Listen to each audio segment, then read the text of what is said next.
Happy Mother's Day? Why do we pick happy? It's such a transient thing. It's fleeting. We're not always very good at achieving it, and that's what we wish. When I was in college, I house sat a farm for a month for some family friends that were traveling to Europe.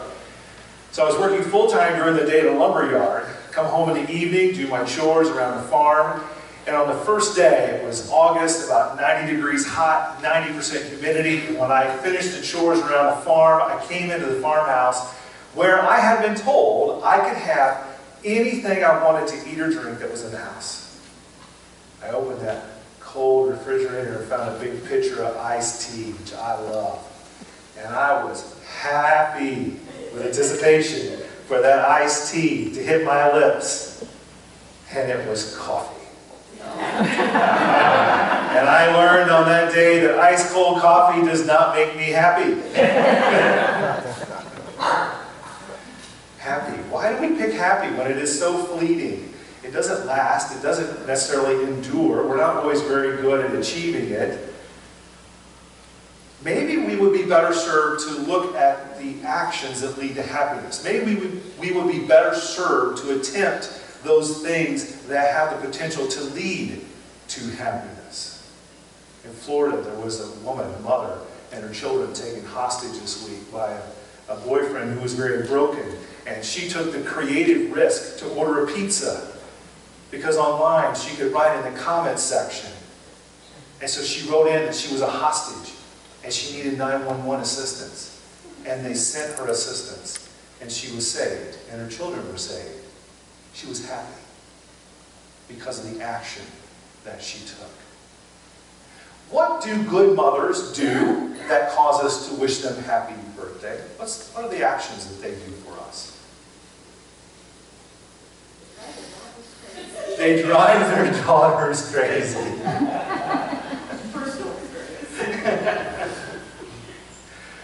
Well, I want you to watch this video clip that we're going to show. There's some encounters between mothers and children, and afterwards I'll make the point about what I think is happening in this video that is crucial actions that lead to happiness.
So what were they doing?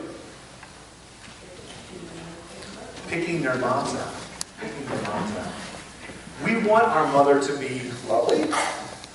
We hope that the one who's mother to us is lovely. But lovely is not enough. Flowers are lovely. That's why we give them to our mothers on Mother's Day. But being lovely is not enough. That she loves me. Right? Me.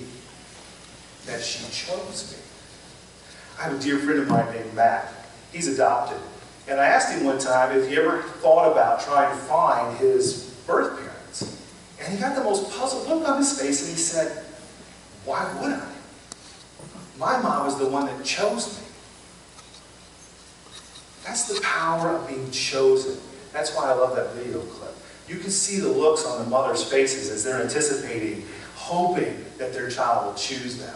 And you see the bright look on the children's faces. They take the blindfold off and they got it right. They found their mom, even the ones that drive you crazy.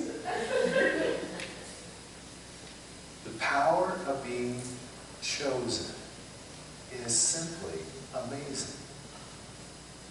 The text that Tad read for us today is Jesus on the night before he's going to be arrested. He knows, by whatever means, he knows that the end is near. And he wants to instill into his disciples how much he loves them and the power of choice. He wants them to understand that he chose them first. Whether it was choosing them on the seashore to be one of his disciples, or wherever else he found them to call them and to follow him, he chose them first. They didn't choose him. We're all the way back into creation. God is lovely. God would be lovely whether we're here or not.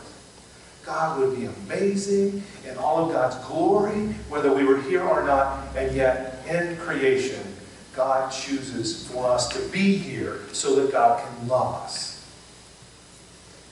God chooses to be in relationship with us. And Jesus, on the evening before he's to be arrested and tortured and crucified, wants to instill that into his disciples. The power of his choice in their life. That he has chosen them first, and he has chosen them in a very important way. He has chosen them over his own life. Just as in creation, we see that God was amazing without us, and yet chose to create us to be in relationship with God. And God chooses us in such a way as to give us the free will to make our own choice. God doesn't choose us like a chess piece on a chessboard. God doesn't choose us as a toy to play with as a child does. God chose us and empowered us and indwelt within us this ability to choose because it makes an amazing relationship. The relationships that we don't get to choose have the potential to be less than if we want. But when we begin to make that choice, not so much for happiness, right? Because some choices don't always lead to happiness. They don't always lead to cold coffee either. But sometimes they lead to suffering. There was the woman in Wisconsin who was shielding her children from a gunman. As she lost some of her family members, she was shot protecting the others. Sometimes our choices to love each other are painful. Sometimes we ourselves are like hugging a cactus or a porcupine. We're not that easy to love. But when someone chooses to love us in spite of that, that relationship is now deeper, more meaningful, and more full of the potential to be amazing. So it is on the evening when Jesus is about to give up his life for all of us that he tries to instill this relationship. Abide in me. Just abide in me, Jesus says. That's all Jesus is asking them to do. And by doing that, they may not be promised an easy day every day, but they are promised forever days. They may not be promised a road that is smooth, but they're promised a road that lasts forever. They're promised to be gathered forever around the table where God gathers all of God's people for the abundant feast in heaven. because God chose us first. So imagine the power that you have when you choose someone else. When you choose to love them more than you love yourself. When you choose to love them instead of picking happiness or whatever else is out there that can be chosen. That's you putting life into someone else and into a relationship that will not rust, will not rot, but will renew and restore. It will be amazing. Happy Mother's Day. And as you celebrate with the ones that have chosen you and you've chosen, I pray that your celebration will be founded upon the one choice that makes a difference. The one choice that matters most. And thank God for choosing the ones that are mother to you.